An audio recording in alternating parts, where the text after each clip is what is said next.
Welcome back to James English. Today I'm going to discuss a question of Fazil second year English compulsory. This is for 100 marks. এই কোশ্চেনে দেখাবো যে কোন কোন আইটেমগুলো 100 মার্কের জন্য সিলেক্টেড থাকে। ফার্স্ট তোমাদের এরকম একটি প্যাসেজ থাকবে যে প্যাসেজের উপরে প্রথমত 5টি WH কোশ্চেনের উত্তর দিতে হবে। 5টি WH কোশ্চেনের উত্তর দিতে হবে। প্রতিটি কোশ্চেনের জন্য তোমরা 2 মার্কস করে পাবে, অর্থাৎ 5টি কোশ্চেনের জন্য পাবে 10 মার্ক। এখানে একটু খেয়াল রাখতে হবে যেন কোশ্চেনগুলো অ্যাটলিস্ট 2 মার্ক পাওয়ার মতো যোগ্যতা রাখতে পারে, অর্থাৎ কোশ্চেন যা চেয়েছে সেই ইনফরমেশন পুরোপুরি কভার করতে হবে, তাহলেই 10 মার্ক এখানে তোমরা পাবে। দেন বি নাম্বারে থাকবে তোমাদের কিছু ওয়ার্ড দেয়া থাকবে, এই ওয়ার্ডগুলোর মিনিং লিখতে হবে, সিনোনিমস এবং অ্যান্টোনিমস লিখতে হবে। তো এভাবে ওই ওয়ার্ড লিখবে, মিনিং, সিনোনিম, অ্যান্টোনিম এভাবে লিখে দিবে, তাহলে প্রতিটির জন্য 1 মার্ক করে পাবে। 5টি থাকবে, 5টির জন্য 5 মার্ক। যদিও তোমরা একটু বেশি পাবে, 7টা শব্দ থাকতে পারে, ফ্রেজ থাকতে পারে, বাট উত্তর করতে হবে 5টি। এরপরে থাকবে রিপোর্ট। সর্বপ্রথম রিপোর্টে যে কাজটি করতে হয় তা একটা টাইটেল লিখতে হয়। টাইটেল লেখার সিস্টেমটা হচ্ছে যে প্রতিটি ওয়ার্ড ক্যাপিটালে শুরু হবে। দেখো, রাইজিং শব্দটি ক্যাপিটাল, ক্রাইমের সি ক্যাপিটাল, ইনসিডেন্টসের I capital, Sheikh S capital, ঢাকার ডি ক্যাপিটাল, নেইবারহুডসের ইন ক্যাপিটাল। অর্থাৎ যে কয়েকটি শব্দ তোমরা ব্যবহার করবে ক্যাপিটালে লিখতে হবে, এটি টাইটেল লেখার সিস্টেম। এবং এর মধ্যে যদি কোনো আর্টিকেল বা প্রেপোজিশন থাকে তাহলে সেগুলো ছোট হাতের হয়, ছোট হাতের হবে। যেহেতু এখানে আর্টিকেল বা প্রেপোজিশন মাঝখানে নেই, তাই দেওয়ার প্রশ্নই ওঠেনি। সো এগুলো তোমরা খেয়াল করবে যে টাইটেলের মধ্যে আর্টিকেল বা প্রেপোজিশন আসলে ছোট হাতের হবে, তাছাড়া সবগুলোই ক্যাপিটাল হবে।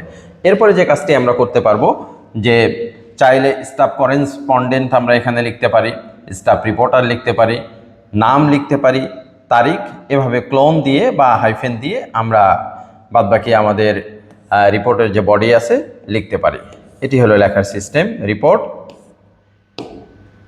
এরপরে যেটি হবে অ্যাপ্লিকেশন অনেক ইম্পর্টেন্ট একটি বিষয়। লেখা কঠিন বাট মনে রাখাটা সহজ, কারণ ইনফরমেশন অল্প শেয়ার করতে হয় অ্যাপ্লিকেশনে। সর্বপ্রথম যে কাজটি তোমাদের করতে হবে, তারিখ লিখতে হবে এভাবে, অর্থাৎ দিনের সংখ্যা, মাসের নাম এবং বছর। এখানে কোনো কমা ব্যবহার করা যাবে না। তারিখ লেখার পরে 1 লাইন তুমি লিখতে পারবে এতটুকু স্পেস ছেড়ে দিতে হবে। এরপরে দ্য প্রিন্সিপাল, তোমার কলেজ বা মাদ্রাসার নাম লিখে শেষে কোনো ফুল স্টপ দেওয়া যাবে না, এভাবে কমা দিয়ে জেলার নাম লেখা যাবে। এরপরে সাবজেক্ট কোশ্চেনে দেওয়া থাকে সাবজেক্ট লিখে শেষে কমা বা ফুল স্টপ দেওয়া যাবে না। কেন দেব না? কারণ এটি কোনো সেন্টেন্স নয়, এই কারণে শেষে ফুল স্টপ আমরা দেব না। এরপরে ডিয়ার স্যার বা শুধু স্যার লিখলেও হবে, তারপর কমা দিয়ে তোমার অ্যাপ্লিকেশন কি সম্পর্কে তা শুরু করবে এভাবে, we would like to draw your kind attention to the fact. অর্থাৎ যদি এমন কোনো সাবজেক্ট হয় যা আমরা সবার জন্য চাচ্ছি তাহলে উই দিয়ে শুরু করতে হবে, আর নিজের জন্য চাইলে আই দিয়ে শুরু করতে হবে। বডি লেখার পরে কনক্লুশন লিখতে হবে, অর্থাৎ এখানে আরেকবার দেখে নেই আমরা, তারিখ লিখে 1 লাইন স্পেস ছেড়ে দিয়ে প্রিন্সিপাল কলেজের নাম লিখতে হবে। এরপরে আবার 1 লাইন স্পেস ছেড়ে দিতে হবে, তারপর সাবজেক্ট লিখে 1 লাইন স্পেস ছেড়ে দিতে হবে, অর্থাৎ 1 লাইন আমি লিখতে পারবো এতটুকু জায়গা ছেড়ে দিতে হবে। তারপরে ডিয়ার স্যার লিখে কোনো জায়গা ছাড়তে হবে না, সরাসরি বডি শুরু হবে। বডি শেষ হয়ে গেলে শেষে যে উপসংহার সেটি লিখতে হবে, লিখে আবার বডির পরে 1 লাইন স্পেস থাকবে, কিন্তু এই ফাঁকা যতগুলো জায়গা দেখছি তার মানে 1 লাইন স্পেস ছাড়তে হচ্ছে। এরপরে কনক্লুশন লিখবো, লিখে 1 লাইন স্পেস ছেড়ে দিব। তারপর ইয়োর্স ফেইথফুলি, এরপর কমা আছে, কমা লিখে কমা দেওয়ার পরে 1 লাইন স্পেস ছেড়ে দিব। এরপরে নাম যদি সবার পক্ষ থেকে হয় তাহলে on behalf of the students of Fazil second year Mirpur Fazil Madrasa Dhaka, আমি এমনিতেই নাম দিয়েছি একটা, তোমরা তোমাদের নাম দিতে পারো, অথবা কোশ্চেনে যে মাদ্রাসার নাম থাকবে, যে কলেজের নাম থাকবে সেগুলো উল্লেখ করতে হয়। ওকে, তা এভাবে অ্যাপ্লিকেশন লিখলে আমি মনে করি যে তোমরা ফুল মার্ক পাবে যদি তোমাদের ফরম্যাটটা ঠিক থাকে। এরপর প্যারাগ্রাফ থাকবে 3টি, যে কোনো একটি লিখতে হবে। একটি প্যারাগ্রাফের জন্য 7 মার্ক পাবে।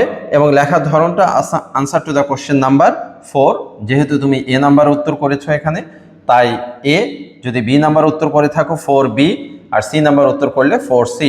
এভাবে তোমার যে প্যারাগ্রাফ কমন তুমি সেই প্যারাগ্রাফ উত্তর করতে পারো, তিনটির মধ্যে যে কোনো একটি লিখতে হবে। তো মনে রাখো answer to the question number 4A, B, C যা তুমি লিখতে চাও, এবং তারপর প্যারাগ্রাফের যে হেডলাইন আছে হেডলাইন দিবে, এরপর প্যারাগ্রাফ লিখে ফেলবে। অনেকে জিজ্ঞেস করে প্যারাগ্রাফ কতটুকু লিখবো। প্যারাগ্রাফ তোমাদেরকে ওয়ার্ড লিমিট যদি দেয়া থাকে, ওকে, নর্মালি 150 ওয়ার্ডের মধ্যেই প্যারাগ্রাফ লিখতে হয়।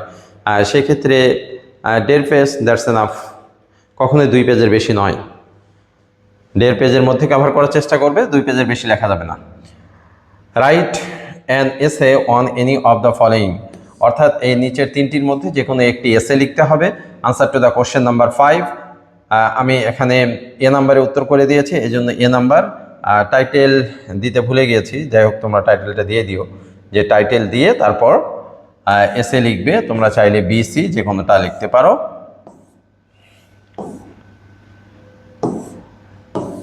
এরপরে তোমরা পাবে fill in the blanks with suitable articles and preposition. Article এবং প্রেপোজিশন দিয়ে ফিল ইন দ্য ব্ল্যাঙ্ক করতে হবে। এই ফিল ইন দ্য ব্ল্যাঙ্কের উত্তর এভাবে করতে হবে। Answer to the question number 6 দিয়ে এই যে নিচে নিচে নিচে নিচে করে উত্তর করবে। এতে করে প্লাস পয়েন্ট হলো, সে তোমার এ নাম্বারটা কোনো কারণে ভুল হয়েছে, তাহলে কেটে পাশে লেখার মতো জায়গা থাকছে। তোমরা যদি লাইন করে লেখো সেক্ষেত্রে যে প্রবলেমটা হয়, যে যদি ভুল হয়ে যায় তাহলে পাশে লেখার মতো অপশন থাকে না। এই জন্য নিচে নিচে উত্তর করে লিখবে, এতে করে কেটে দিয়ে পাশে লেখা যায়। তবে এগুলো লিখতে গিয়ে কখনো সিরিয়াল ব্রেক করা উচিত না, সিরিয়াল ব্রেক করা উচিত না। অর্থাৎ তুমি এ নাম্বার লিখেছো, বি নাম্বার লিখেছো, আনফর্চুনেটলি সি নাম্বার কেটে গেছে বা ভুল হয়ে গেছে, তুমি মনে করছো যে না এটা নয়, এটা উত্তর হবে, তো সেই ক্ষেত্রে সি নাম্বার কেটে দিয়ে তুমি জি এর পরে লিখলে বা ই এর পরে লিখলে, এইটা ঠিক না। সিরিয়াল তোমরা ব্রেক করবে না। A, B, C, D, E, F, G, তুমি এই 7টার মধ্যে যে কোনো 5টি সিরিয়াল অনুসারে লিখবে, সিরিয়াল ব্রেক করে নয়। এভাবে নিচে নিচে উত্তর করে লিখতে হবে। তারপরে তোমাদের আছে complete the following sentences with phrases and clauses, যে এখানে ফ্রেজ বা ক্লজ দিয়ে এই সেন্টেন্সগুলো কমপ্লিট করতে হবে। ফ্রেজ মানে সেখানে একটি শব্দ হতে পারে, যেমন অনেক ক্ষেত্রে যে একটি শব্দ দিয়ে কমপ্লিট করেছে। ক্লজের ক্ষেত্রে কয়েকটি শব্দ, ফ্রেজের ক্ষেত্রে কয়েকটি শব্দ হতে পারে, অ্যাটলিস্ট 2টি শব্দ হতে পারে। ক্লজের ক্ষেত্রেও তাই।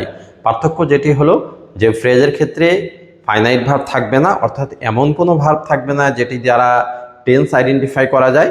আর ক্লজের ক্ষেত্রে এইরকম একটি ভার্ব থাকবে যা দ্বারা টেন্স আইডেন্টিফাই করা যায় বা টেন্সের নাম বলা যায়। তো এভাবে এটিও নিচে নিচে উত্তর দিয়ে তোমরা করবে। যেমন এখানে এই যে এটি ক্লজ, বাদ বাকিগুলো জাস্ট ওয়ার্ড, এগুলোকে ফ্রেজও বলা যায় না, যদিও অপশনে তারা ফ্রেজ দিয়েছে। এরপরে তোমাদের আছে transform the following sentences as directed, যেমনটা সেন্টেন্সের শেষে বলে দেওয়া আছে এভাবে সেন্টেন্সটিকে চেঞ্জ করো। যেমন we eat so that we may live, এটিকে সিম্পল করতে বলেছে। তো সিম্পল করার জন্য খুবই সহজ, উই ইট টু লিভ। নিচে আমি উত্তর যেহেতু করে দিয়েছি, ভিডিও শর্ট করার জন্য আমি শুধু প্রসেসটা বলে যাচ্ছি। এগুলো নিয়ে বিস্তারিত আলোচনা করব অন্য কোনো ভিডিওতে। তো এই ক্লাসে আমি শুধু শর্ট আলোচনা করি। 8 number answer to the question number 8 এভাবে দিয়ে তোমরা যে কোনো 5টি, আমি সবগুলোরই উত্তর করে দিয়েছি, বাট তোমরা যে কোনো 5টি লিখবে, যে কোনো 5টি, যেটি আমি বললাম যে সিরিয়াল ব্রেক না করে নিচে নিচে উত্তর দিয়ে তোমরা লিখবে। এরপরে 9 নম্বরে তোমাদের আছে transform the following sentences into passive expressions, অর্থাৎ প্যাসিভ ভয়েস করতে হবে। এই সেন্টেন্সগুলোর প্যাসিভ 7টি আছে, যে কোনো 5টির প্যাসিভ ভয়েস করে দিবে। এক্ষেত্রে আরেকটি ইনফরমেশন শেয়ার করে দেই, যদিও বলা খুব একটা প্রয়োজন নেই, তারপরেও বলি যে কোশ্চেন ওঠানোর কোনো দরকার নেই। অর্থাৎ তুমি শুধু উত্তর করবে, তোমাকে লিখতে হবে answer to the question number 9। এগুলো লেখার কোনো প্রয়োজন নেই, এগুলো বাদ, এগুলো নয়, এগুলো উঠাতে হবে না। অনেকে আবার খাতায় দেখি যে কোশ্চেন ওঠায়, নো নিড। জাস্ট খাতা তোমাকে দেওয়া হয়েছে, এটার নাম কি আনসার শিট, মানে আনসার লিখবে, উত্তর লিখবে। কোশ্চেন লেখার জন্য তোমাকে খাতা দেওয়া হয়নি। সো কখনোই খাতায় কোশ্চেন লিখতে হয় না, শুধুমাত্র উত্তর লিখতে হয়। এই জন্য বলা হয় আনসার শিট বা আনসার স্ক্রিপ্ট। ওকে, তারপরে যেটি আমরা দেখব যে 9 নম্বরে কোশ্চেন আনসারগুলো এভাবে করছো, যে কোনো 5টা answer to the question number 9 লিখে। এরপরে 10 নম্বরে তোমাদের আছে change the following direct speech into indirect speech, অর্থাৎ ন্যারেশন ডিরেক্ট স্পিচ থেকে ইনডিরেক্ট স্পিচ করতে হবে। এখানে উত্তর লেখার সিস্টেমটা এইভাবে, answer to the question number 10। এরপরে তোমাদের আছে rewrite the following sentences as directed, অর্থাৎ সেন্টেন্সের শেষে যে নির্দেশনা তোমাদের দেয়া আছে সেভাবে লিখবে। যেমন এ নাম্বারে বলেছে নেগেটিভ করো, তাহলে সেন্টেন্সটাকে নেগেটিভ করতে হবে। You should always speak the truth, সেটি কি হবে? You should never tell a lie. Nobody went there, tag question করতে বলেছে, তাহলে এখানে হবে কি যে ডিড দে, এভাবে। তারপর অ্যাসার্টিভ করতে বলেছে এই এক্সক্লেমেটরি সেন্টেন্সকে, এরপরে ইন্টারগেটিভ করতে বলেছে তারপরেরটাকে, এরপরে WH কোশ্চেন করতে বলেছে, তারপরে he is the best boy in the class negative করতে বলেছে, you must obey your elders এখানে নেগেটিভ করতে বলেছে। উত্তরগুলো আমি নিচে দিয়েছি, এজন্য আলোচনা করব না, কারণ আমি প্রত্যেকটা পার্ট এর উপরে আবার তোমাদের রেকর্ডেড ক্লাস দেব। সো আগে তোমরা প্রসেসটা দেখে নাও যে পুরো কোশ্চেনের মধ্যে কি কি আইটেম আছে।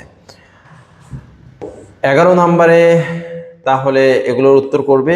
এরপরে 12 নম্বরে যেটি আছে rewrite the following sentences using right form of verb, অর্থাৎ এখানে ব্র্যাকেটে ভার্ব দেওয়া আছে, এই ভার্বের সঠিক ফর্ম কোনটি হবে তা তোমাদের লিখতে হবে। শুধুমাত্র ABCD দিয়েই উত্তর করা যায়, যদি পুরো সেন্টেন্স তুলতে চাও তাহলে ওর নিচে আন্ডারলাইন করতে হবে, এত প্রয়োজন নেই।